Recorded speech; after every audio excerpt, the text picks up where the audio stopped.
In 2 weeks, poachers in South Africa killed 24 rhinos. After a respite during the COVID outbreak, poachers murdered 24 rhinos in South Africa in the first 2 weeks of December. The South African Environment Ministry said on Tuesday that the corpses of 7 rhinos had been recovered in Kruger National Park, 6 in KwaZulu-Natal, and 7 in Mpumalanga since the beginning of the month. In the Western Cape last week, poachers shot and killed 4 people, including one who was pregnant. A 5th person is in the hospital with gunshot wounds. At least 9 individuals have been taken into custody in connection with a spate of rhino poaching that was curbed during the epidemic, according to South Africa's Environment Department, which condemned the deaths.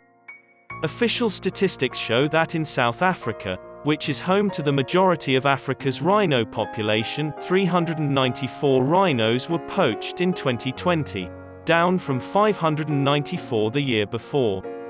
More than 2/3 of the victims were found in protected areas. A record 1,215 rhinos were slaughtered in 2014, up from only 13 in 2007, due to a growing Asian demand for rhino horn that made it more precious than gold.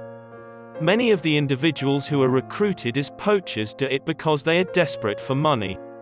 An ex-scientist with the International Union for Conservation of Nature's African Rhino Specialist Group, Richard Emslie, tells the New York Times that if there are economic challenges, it's certainly going to become worse. People in rural areas need economic opportunities as well as law enforcement and anti-poaching measures, according to the report.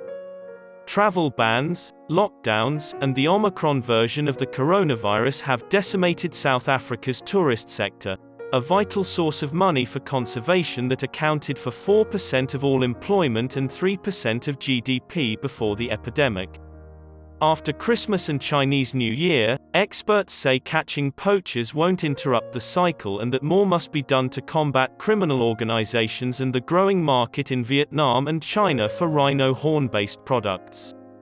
Kevin Peterson, the former England cricket captain and notable rhino environmentalist, stated that seeing some of the 3 million people who live on the outskirts of Kruger National Park has awakened his eyes to the difficulties that many of them are experiencing.